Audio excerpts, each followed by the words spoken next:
Welcome back to Season 2 of the Elixir podcast. Ranked as the 12th most successful dance artist of all time with 7 number 1 and 20 top 10 dance chart hits. We are proud to welcome Ultra Naté.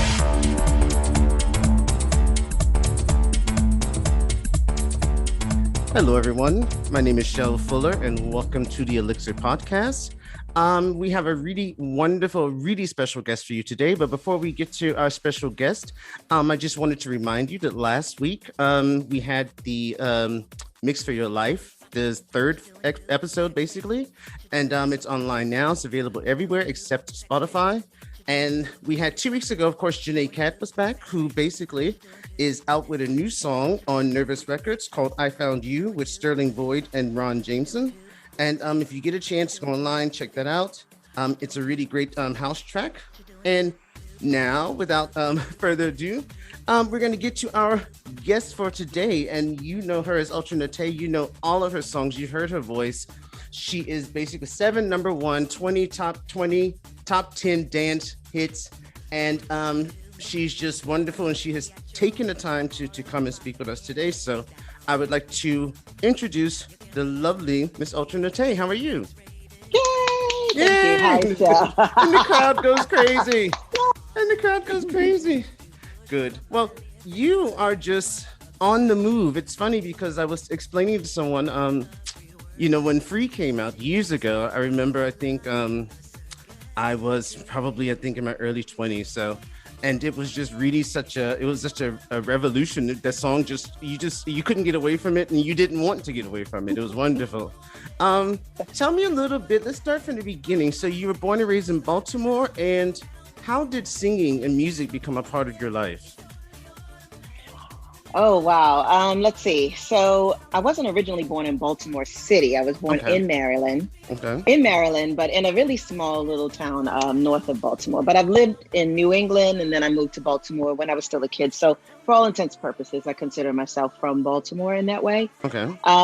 I started singing quite by accident. I'm sure, there's many people out there who have heard this story by now. And for those who haven't, I was going into medicine when I was in high school. My school curriculum was geared towards the medical professions in high school prep.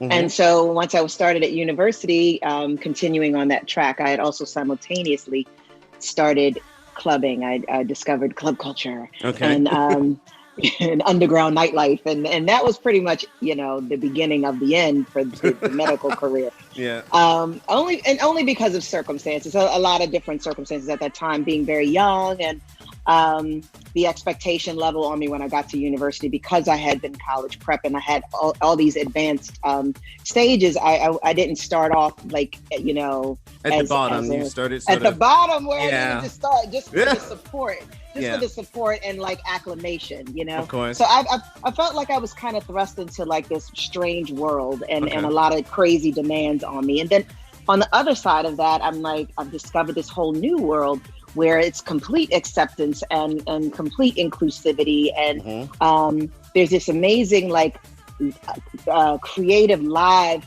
pulsating energy in the spirit of all of this, with the people and the dancing and the lights and the immersive sound system. I mean, who doesn't love these sound systems, especially at that time? They were all analog, and Richard Long and coming from that whole sound system culture. So I really fell in love with that. And out of that, my creative situation came together quite organically because I met Tommy Davis, who was a DJ that was at the club often, but also because he was one of the premier DJs, record store DJs, who fed everyone the music that was being played at the clubs. So listen to this. You need to hear this. Yeah. Okay. Like, this is what's hot. This, and he played like the really good parts of every song, and everyone's like, oh, exactly. But that's really how club culture really started and how it began to take over the charts. Yeah. If you really look back into the history of dance music and disco and house and all of those things.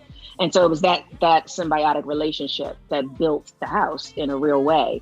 And so Tommy introduced me to the rest of the Basement Boys, which was Teddy Douglas and Jay Steinauer. And they were a young fledgling band of producers who had just done one record on a small New York outfit called Jump Street. Okay. And their A&R person from Jump Street, when Jump Street folded, Cynthia Cherry went to Warner Brothers UK under Peter Edge, and they were starting a dance label imprint under Warner. Okay. And so I had, back here on my side of the globe, I had recorded It's Over Now, and quite organically in the studio hanging out with the boys one night. I had never written the song before. I never really even sang. I didn't consider myself a songwriter in that way. Okay. So I was like, okay, well, I'll give it a try. And it was really just like that first offering of like kind of trying to bounce off this track that I just heard and these lyrics that I kind of just scribbled on a piece of paper with the boys, and came up with It's Over Now. And it ended up being signed to Warner UK. And then, they signed it for a 2 12-inch.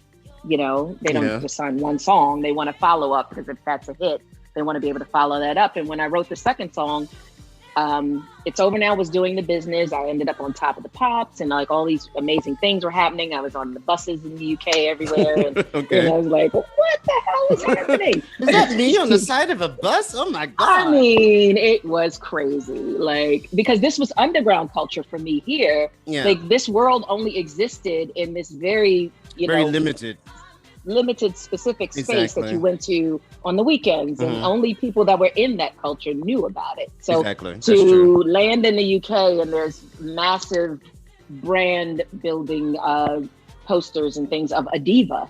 Exactly. I'm like, whoa, okay, Dorothy, you're no longer in Kansas. So yeah, it's a whole different game here. But how did your family react? You're going to school, you go through this whole high school career. Then you go to university, and I understand what you mean, because when I remember, I was telling my mom this story when she dropped me off to university. It was only 4 hours I'm from Miami, and I went to university in Tampa. So it was only a 4-hour drive. And I remember she dropped me off at the dorm, and then I watched her drive away. And I remember, I remember looking at her drive away and thinking, oh, well, I guess that's about it, huh? Well, this is what we doing, huh? Yeah, so it forces you to do these courses, so you have to really become an adult really quickly, especially if you're not a student who's not staying at home with their family and stuff. So how did your family react when you were like, okay, listen, medicine's out, I'm now a house music singer? I'm sure they just jumped for joy. The thing about my family is that they never really gave me any drama about it, because even going to the high school that I went to go into the this advanced kind of high school, doing this advanced kind of work in the medical field, those were all my decisions, and I excelled at that. So no one really had any reason to say much of anything, because those were my choices, and they had worked out really great at that time. And then when I started in university, they didn't really understand what was happening in the transition until it was already happening, because I didn't understand what was happening until it had already happened. Exactly. And when you come to them with, so listen, I've got this deal with Warner Brothers in England. What do you think? Like, no one's going to say, oh, that's horrible. That's not a good idea. I mean, I was still a teenager, barely out of my teens, if even. Okay. And it wasn't like I was doing like some weird thing that they couldn't tangibly see. When you say Warner Brothers, it's carrying a lot of weight for what it is. Yeah. So I didn't really get a lot of pushback about it, because suddenly, I was in a major label record deal. Okay. And we all were kind of like, what just happened? Yeah. Why have you focused on mostly sort of dance music? Is it just because it's the music that you enjoy, or is it because that's how you started? I mean, you've done songs with many different genres, but of course, most people who know you, especially in the gay and lesbian community, or they know your songs, they know the remixes of the songs, they know everything. So what made you decide to maybe focus a little bit more on that sort of style of music? Well, that again was just organic, because that was the path, the lane that was born out of the club culture that I was in. Okay. And I didn't have a problem with that, because I was having fun, and I'm still having fun. So, I felt like when I gave it thought, which was many years later, because, for many years, I'm like, I'm making records. Like, I'm making I have this really amazing opportunity here, this really amazing experience of making a living out of my creativity, like these thoughts and ideas that I come up with, and they become songs. Dream for that, yeah. Right, and they become something tangible that people really love. Like, where's the problem in that, you know? And I really didn't. And maybe it's just my highly mutable personality as a Pisces. I don't know, but I never really had a problem with it because I soulfully love dance music, and I feel like it lends itself to all of those genres. It's really an amalgam of so many things, which makes it difficult for it to be, you know, boxed for the U.S. Marketplace. Yeah. There's a whole nother podcast moment. Seriously. But like, I never felt like I was restricted from doing R&B or doing gospel or doing, you know, EDM if I wanted, or doing things that were more alt-leaning, you know, towards these different styles. I felt like within the genre of dance, I've got complete, for lack of a better word, freedom to, you know, explore all of these different lanes within the context of this giant umbrella called dance music. Yeah. So it really was never an issue for me in that way. Did you ever regret not pursuing a medical career? Like, did you ever look back and say, I really wanted that, I worked so hard for it? I mean, not saying that you're not happy with what you're doing now, but do you ever look back and think about what your life may have been like, or how it may have progressed if you had decided to say, no, I'm going to stick with my university studies and things of that sort? Well, I mean, I think everyone at some point in your life, you kind of have a moment to evaluate or reevaluate, you know, the choices that you've made. Because when you're a kid, you know, you don't really feel or see or think about the repercussions of this choice or that choice. Yeah, because you're going to live forever. Yeah, clearly. Exactly. Like, I've got nothing but time on my hands. Yeah. But I, you know, when I was dropped from Warner Brothers, which was probably somewhere around like 94, and I had done 2 albums. I had done the Blue Notes from the Basement album, and I had done One Woman's Insanity. And I traveled the globe, and I charted, and I had done all these amazing things, and I had this really great reputation and really, you know, highly recognizable brand in this community globally. And that was a moment for me to reassess if I wanted to continue or to diverge back to my medicine track. And nothing has been lost necessarily, but 6 years, and it was still very early on to, you know, easily make that time up. But I had really looked at the investment that I had made. And I felt like, you know, nothing happens by coincidence. And there was there was so many things that had to fall into place perfectly for me to end up where I had ended up, that it could not be an accident. And so I look at it like that was by design where I was supposed to be. I was doing absolutely what I was supposed to be doing. Exactly.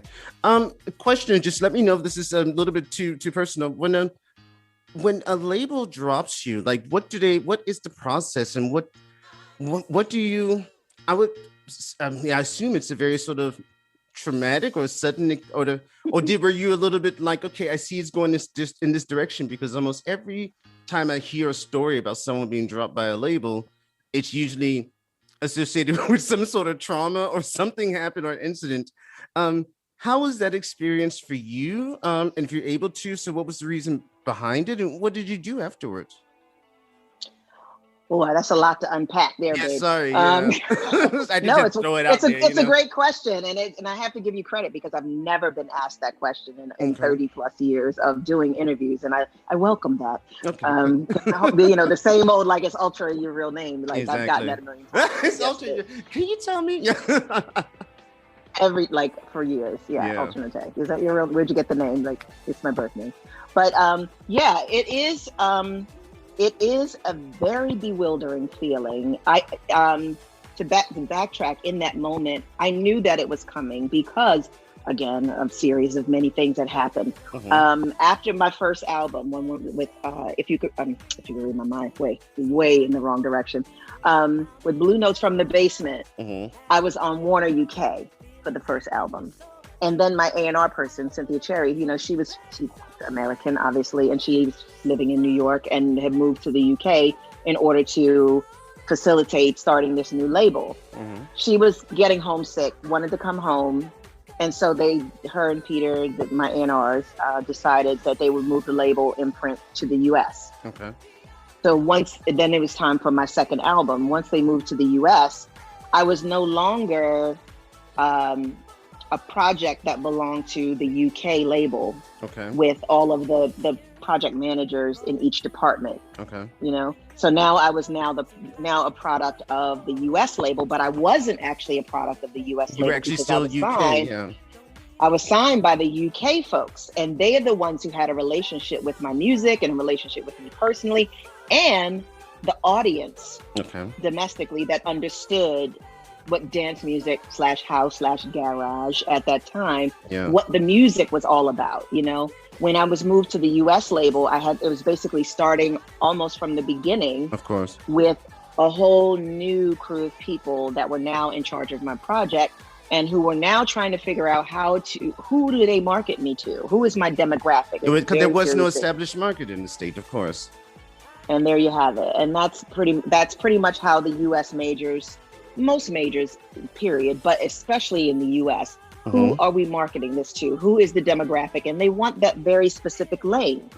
They didn't understand how house music, dance music, was so many different things and appealed to so many different people. It's like, what radio stations do we go to? What magazines do we promote to? Like, who do we promote this to? And that was really difficult. And then there's also the relationship loyalty investment piece, where they put none of that into signing me. Okay. So my success or failure means nothing to them. Okay, because they didn't really invest anything in it. Yeah. Exactly. That loyalty piece was not there because they had nothing riding on it. My success or failure didn't mean their success or failure because they didn't sign me. And that's just pretty much corporate life in the record business, you know. Many people will tell you, you know, if their A&R person leaves or gets fired or something like that, the artists that they've signed get just kind of lost in the sauce because now you don't have that allegiance with the label in as much. So it was kind of that situation coupled with basically musically, they didn't know what to do with me. So they wanted me to make my sound more pop, make it more R&B, make it more US radio driven, less underground dance. That means less of the garagey sound, the minimalist, the stripped down. Things needed to be spit, shine, and polished, you know, very, you know, Janet Jackson kind as glossy as possible. Yeah. High shine, put the sheen on it all. And it was a matter of us trying to find the balance with that because we had already established a fan base that knew and understood our underground roots. And we didn't want to completely alienate them. Yeah. But we also needed to satisfy the label. And when we did One Woman's Insanity as an album and the subsequent singles that came off of that, which, you know, Joy was for the underground kids and Show Me was very radio pop. How Long was like their last ditch effort because Soul to Soul was hitting so hard here in the US. Yep. That, you know, the Nelly Hooper connection with Soul to Soul. He wrote How Long Must I Wait and produced it, my third single off that album. And they were hoping to like get traction on that level. And it didn't happen in the same way. Okay. So again, there's no loyalty to it. So they dropped the project. And then there were, you know, kind of interpersonal dramas with my A&R people, the label. And you get caught up in the middle of it. So none of it was a personal reflection on me. Of course. It was just the circumstances of all of the politics in, you know, corporate major labels. That's just where it is. But coming from that, yes, I was devastated because this had been my life at that point since I had become an adult. You know, I started very early with it. And I was used to this lifestyle and this culture of major label world. And then I had nothing. So then it was no deal in place. And I also wanted to renegotiate my contract with the Basement Boys at the time. And they weren't open to that. Okay. And so I opted to leave that deal altogether. Okay. And so I left my production deal. I left the label. Oh my God. I dropped from the label. I left my production deal. And so I was completely like out there on the limb without any, you know, I was a fly in Walenda with no net under Exactly. Me. I mean, That's a really hard situation to be in. But then at some point you released the song Free.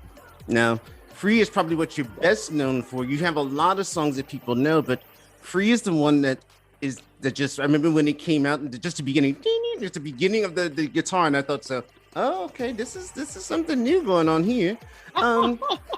How did Free impact your life? So how did it come about? How did the song come about, first of all?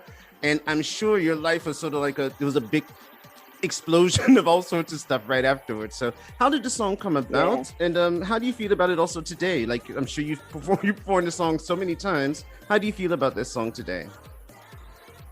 Well, Free was at the time when it came out and it went bonkers, you know, that was my fait accompli. I felt like, because I had invested so much time and energy and so much of my heart and soul into creating the works that I had created for the 2 albums, and to be caught up in, you know, corporate red tape and made to feel like, you know, there's no value. You know, you're just a product. And they honored their agreement, which was to put the record out. And they did a little bit of something, but you know, but they weren't really, their hearts weren't in it, so to say. Yeah, and then all of the background drama of inner politics within the label, you know, it was just so many different balls in the air dictating things. And when I was dropped and kind of digested that, and then I knew, once I also evaluated, okay, at this point, am I going to now go back into the medicine track like we spoke about earlier, or am I going to continue on this track because I've put this time and this energy and I've accomplished X. Exactly. And I decided I'm going to continue on this track because, again, these things did not happen without a reason. There was a purpose that I was put into this situation, and so I decided to continue. And I kept writing, and my manager, Bill, was very instrumental in that period of time, because I could have just fell into, like, you know, that was that moment and it's over. Exactly. But he was behind me 100% to go out on that limb. You know, we believe nothing ventured, nothing gained. Yeah. And you've got to be willing to risk it all and roll the dice to win. Otherwise, you know, there's no point gambling. You can't even do it. So I kept writing with people. I kept going back and forth to New York, writing with people. I got a part-time job here in Baltimore and, you know, made ends meet or whatever, but I kept like moving forward. My thought process is always on the longer game. Even now, still, that's just part of who I am. I'm always focusing on what's happening in the here and now, but I'm always playing the longer game. So I was putting together an album. At that time, Gladys Pizarro from Strictly wanted to sign me to a record, to just do a 12-inch for them, do a single. And she pursued it for like a year. And, you know, I did have the notoriety, I had the street cred, I had all of those things because the Warner experience had created the thing.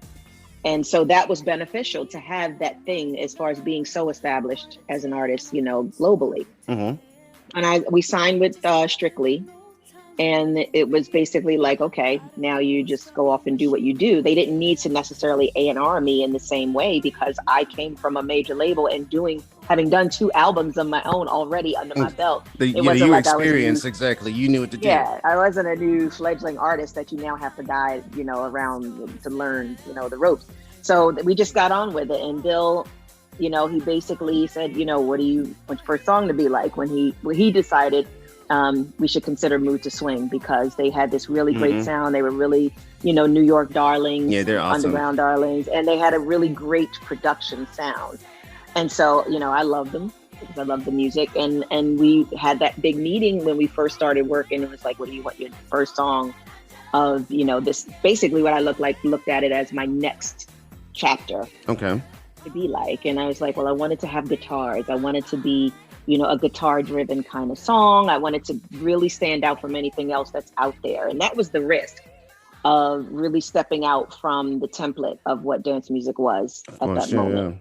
But I felt like that, you know, if I'm going to be all the way out here on this limb, I need to push all the freaking buttons. Exactly, of course. Because I have nothing to lose. Exactly. I had nothing to lose. Either go for it or leave it alone. Yeah, exactly. So that's kind of how we approached it. And I gave them, you know, the references, song references of like, I want the guitar to be like this. It's very REM. Losing My Religion was my inspiration for both guitar kind of stories in the song. And that's the first thing that we focused on And then from there, we just built it further. And so we built this track, and we had no idea that if people would like it or not, because it was so different and intentionally different, though. Yeah. And but it worked. I mean, it worked really well because you have the guitars, you have the sound of it is just really unique. You have, when the chorus comes in, you have like this chorus that comes in with the background vocals, and it just was a song it grabbed your attention immediately, because it didn't start like any other house song, and then once you realized it was a house song, you were like, oh, wait a minute, you were already trapped. Yeah, it was too late. I was already done. It's like, it was one of those songs. It's one of those songs that when you're getting ready to leave the club and they put it on, you're like, okay, we're gonna dance to this song, and then we're gonna go. Then we'll leave. And then we're gonna go. Right. Yeah. Since you write a lot of your songs, or do you write all of your songs? You write a lot of your songs. Most of them. I mean, a lot of my. I mean, probably 90% of the music I've put out, I've written. Okay. What is your process like when you sit down to write something? Do you start with a certain idea in mind, or is it just sort of spontaneous, where you just say, where am I now? How is it happening? What's your sort of writing process? There's no, I don't, again, that highly mutable Pisces thing. I don't have a specific, it's really serious. It's really real. When you have a mutable personality, you're really flexible to try different things or approach things from a different standpoint. I try not to be fixed in any particular way of getting something done, because I think that limits you. Especially with this kind of career where it's not, a series of X's and O's that you're just plugging in. Yeah. There are all kinds of dynamics going on at all times within this kind of business.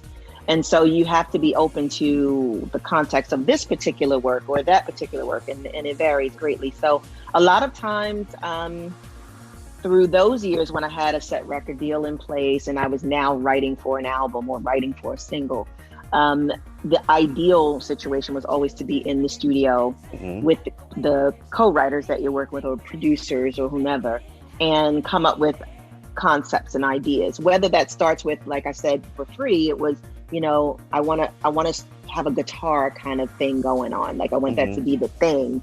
And the guitar idea that I'm hearing is like REM, Losing My Religion. That's a very specific place to start from, and then you start building things around that. So that's one way that things can happen with an idea that's been germinating on its own. There are times when people have a track, like when I wrote Twisted, is when I was, in London and I was working with The Influence. And when I came into the studio, they had 2-3 different tracks prepared for me to listen to, and whichever one I was so inspired to write, that's the one that I chose. And so the day that I wrote Twisted, we were in the studio and they played these songs, and I was like, that track is dope, give me that one. And then they left, and I just sat there at the board and I wrote Twisted on my own. When they came back, then I recorded the vocals, and then the rest is history. But the same instance with The Influence, when I wrote New Kind of Medicine, they had the track. There was no track. I wrote New Kind of Medicine on an airplane to just an idea in my head, because I was writing for my album. So there was an intention.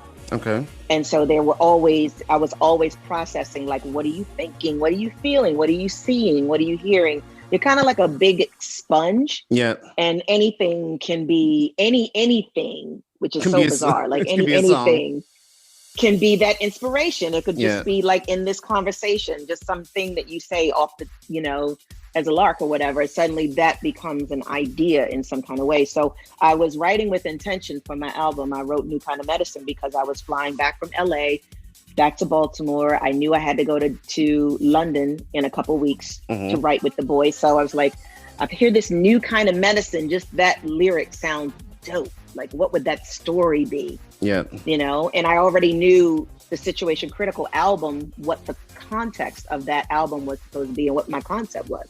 So everything was germinating from that concept in the various ideas. And then when I got to London weeks later, I took my lyrics and the loose melody that I had come up with in my head and reworked it to go with one of their tracks that I really loved. And that's the track that you now hear as New Kind of Medicine. So it happens in a lot of different ways. How do you decide which producers you would like to work with? I know that many producers probably come to you and say they would like to work with you, but how do you select? What's important for you when you work with a producer? What sort of elements or sort of, I guess, talent that you're looking for when you select one?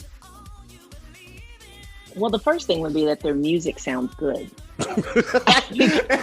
Yeah, that would be a really good requirement. Yeah, because although it sounds funny, but you would be surprised that there are a lot of people that consider themselves producers. Their music does not sound good. Yeah. And if someone is putting out shoddy production and it's sounding like demos still, like that's not inspiring for me. Unless if they're writing like really cool songs, but the production is not great, then you figure out how to, maybe have them work with someone. Maybe it's a co-production. You write a really cool song together, but it needs to get up to this place. Exactly. So you have co-producers come in to get it over that hump. I mean, there's many ways to do different things, but that's one of the first things that I do is I'll kind of listen to their catalog of music and see how their production style is, and if it's going to be complementary to my style.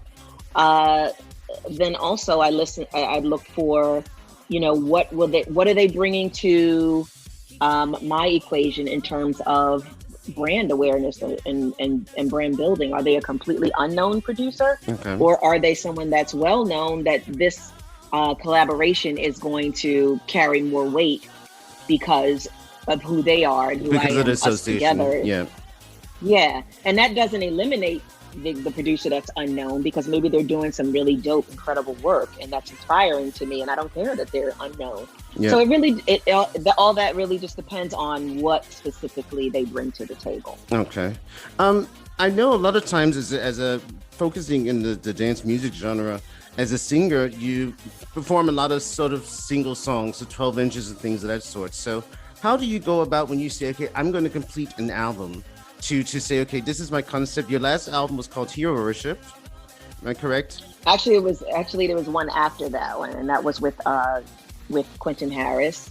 That was we did a collaboration together as like a duo, like a Eurythmics, for lack of a better example. It's called Black Stereo Faith, which is also the name of our band. And we use a lot more live instrumentation. It's a lot more funk. It's very experimental in like the early beginnings of dance music way. And we just kind of did it on our own terms. But yeah, I have always been an album-oriented artist. And I've done independent singles. I've done singles independent of an album project. And I think those are great. I think there's room for everything. But I think it's very important for artists to not be defined specifically by just singles. Of course. I think, if you really are a songwriter and you are really making this your life career, I think you've got something more to say than just beyond, what your very linear single represents. Exactly. I think it gives more weight to the genre. I think it gives more weight to the artist as an individual. And it's part of your creative voice. It's part of, your voice. And for me, that's always just been very important. But I come from that, and I came from a situation where albums were the expectation because I had the ability to do it. I mean, obviously, when I was first signed to Warner Brothers, they signed me for a single deal, 12 inches. So they were signing It's Over Now with the option for a second single if that one did well. But quickly after I signed, and they switched up my deal to do an album because I started writing for the second single, and they realized, wait, you have a wide variety and expanse of writing styles, and actually vocal styles, because the songs that I started writing were very different from It's Over Now. Yeah. Well, that's what I was telling someone also. There's many times I've heard a song and then later on I realized that you sung it. I'm like, it's just something about the feeling of the song is different. It's still a great song. It's just, it's the energy of it is changed. And because it seems to me like when you really do a song, you're really almost like you're another character. So you really get involved in the story of the song, and you can hear that in your voice, which I think is really wonderful. When you start an album and you start to say, I'm going to make a concept, because I think one of the biggest things I've noticed is that many people in the dance music genre seem to have a problem with putting together an album. So a concept, and also blending the different genres that they may want to sing. So how do you go about building an album if you have from concept to say, okay, these are the songs that are going to be on this album?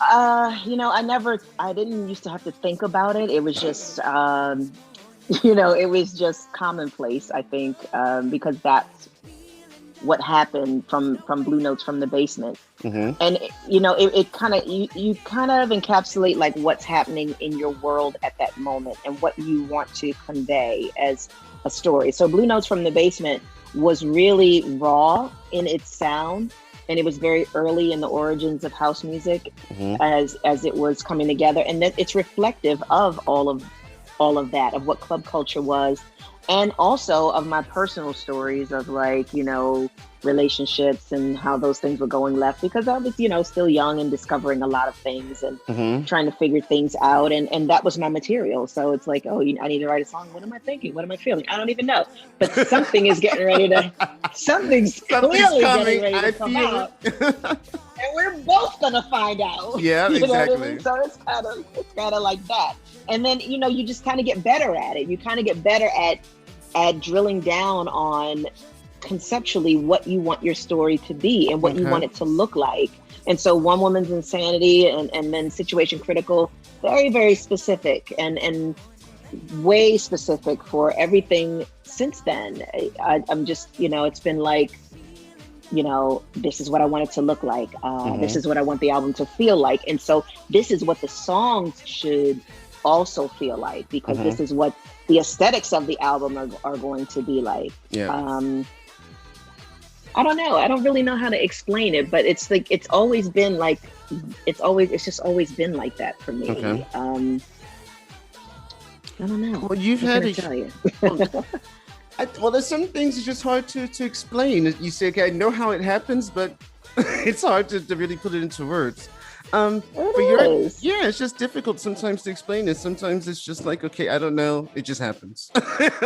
Sometimes it's also like that. It does. Even after Situation Critical and writing my next album after that, like I knew clearly that I wanted it to be framed in a storybook novel, romantic novel kind of aesthetic. And so that concept drove the actual songs that were on the album.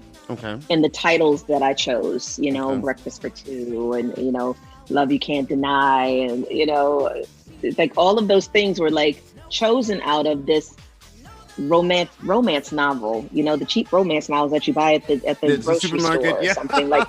Yeah, and they're all in this series, and you're just engrossed in all of them, and you got to get the next one. Exactly. And so it was like that concept and the art around it, like all of that drove what the songs should sound like. Okay. Your entire career, you've had a lot of support from the LGBTQ community. How does that how does it feel to be I guess to be part of that community in terms of getting that support and having sort of like building a part of your career, part of your notoriety through that sort of community? I mean, I never gave it any thought. Again, like it was just all part of the natural process of things, because I came from the underground dance music culture, from house music culture, from club culture, which were built on the marginalized communities, Black and gay and Latino and gay and whatever. And then there were those of us who just kind of fell in, that were like nerds and fun people and creatives, who were in there like finding our light, like, oh my God, this is amazing. And so much, just freedom to just like, be and explore and like come to know yourself, and there's no judgment. And that community has just kind of always been a part of the equation. Of course, so it just seems really natural to me. They were, a lot of the community were a part of my equation. once I did become an artist and, you know, we're doing my hair, doing my makeup and doing my styling or working, you know, in the industry with me, were they photographers, were they my graphics people, the co-producers, co-writers, you know, just whatever, like in all components of this creative art is that community. So it's part of who I am in terms of an artist. That's just part of it. I don't know. And so the audience, you know, the audience gravitation, I guess, you know, it's just the way it's always been. I don't know. I found out, which I didn't know, that a few years ago you submitted a song for the Eurovision Song Contest. Yes, I read that and I thought, that's interesting. What made you do? I mean, Eurovision is. I mean, they asked me to. They asked me to. Yeah, Switzerland emailed us and asked me to submit a song on behalf of Switzerland. Oh, okay. Why Switzerland? And because I'm clearly European. I'm clearly European as well. I mean, do you have ties to Switzerland? Do you have like some sort of? No. They just like wouldn't get ultimate. Switzerland is that was it. That's it. Okay. That's it. Switzerland, because of their neutrality in Europe, they're able to have anyone represent them. Of course. And I'm sure I'm not the only person they reached out to. I'm sure they probably inquired with a few different people to submit songs on their behalf. But that's how that happened. You know, we were like, really? Okay. All right. Yeah, because before I moved to Berlin, I had no clue. I had never heard of it. And I remember the first year and everyone was getting prepared with the Eurovision parties at home. And they're like, it's Eurovision. Oh, it's very serious. Very serious I was business. like, what is this all about? And they're like, you never heard of it? And I was like, I have no clue what you all are so flipping out about. And so, so I was really surprised when I read that. What are you influenced by? What influences, what artists or just everyday sort of living sort of things inspires you, sort of makes you think so, oh, okay, that's something that really keeps the energy and the lifeblood flowing? Well, you know, my basics are I've got to, you know, always take care of my health because, you know, nothing is going on if I'm not in a good, healthy state. And that's mentally, emotionally, spiritually, and physically. Yeah. So I'm always working on those areas of myself. I still love club culture and I love going out to dance and I love hearing great music. And that's still very close to my heart. And I'm totally missing it in this pandemic. Isolation is nuts and my spirit is just losing its whole shit. But yeah, so that's really important to still be immersed in the culture globally, and I do love that. And at the home base, you know, I work out, you know, I do strength training often. I balance that with yoga, very important. To keep the physical situation together, but also the spiritual, because, you know, my workouts and my yoga, they actually make me, will give me the ability to handle the stress of my job a lot better. Of course. And to balance my life. And I have a son, so that's, you know, also part of, you know, what drives me to kind of keep the train on the tracks with everything. And, you know, healthy eating, very important. You know, I believe what you put in there is going to make a big difference. So I try to really be careful as much as possible with that. It gets really difficult when you're on the road. When I'm on the road heavy and you're kind of at the mercy of whatever. Yeah. Sometimes that can be a bit hairy, but, you know, when and where I can control that is something very specific to me. I'm also always, you know, learning new things and applying it to my art. I'm always open to learning new things. And I think that is a great advantage and a great strategy for continued success, because you don't get stuck.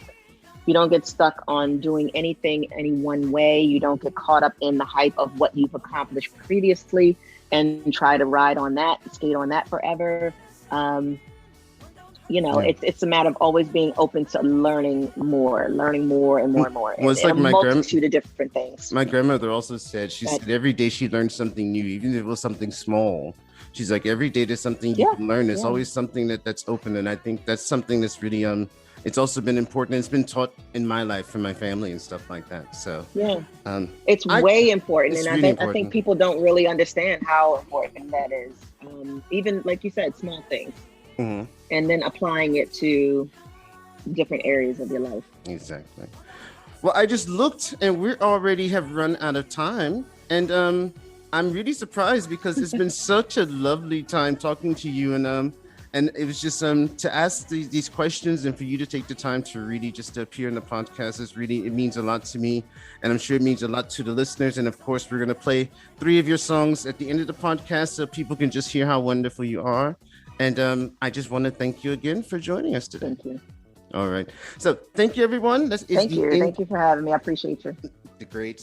So people, that is the end of the Elixir podcast with Ultra Naté. So stand by, because we're going to play some of her songs. And then you're going to go to Spotify or somewhere else. And you're going to listen to all her songs, because once you hear these 3, you're going to have to keep going. And once again, we're going to thank to Ultra Naté. And as always, take care of yourself.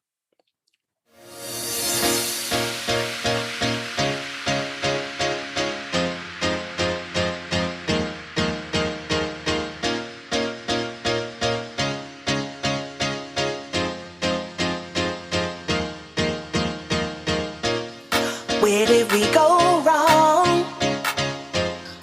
Where did we lose our faith? My brother is in need, but can he depend on me?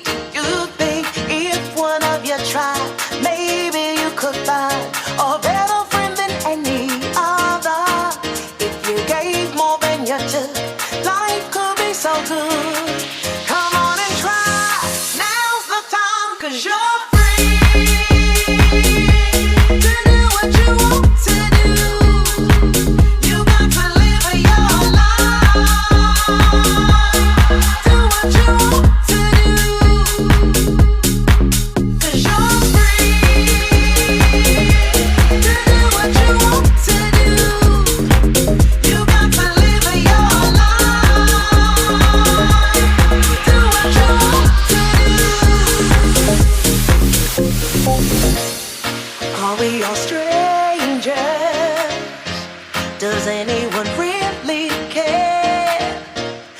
down where all the shame, trying to hide our pain. You think you can never trust another, 'cause there are lots to get you. We have to live in this world together. If we open up our hearts, love can finally start. Come on and try, now's the time, 'cause you're free to do what you want to do. You got to live your life, do what you want to do, 'cause you're free.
Glitter, glitter, glitter,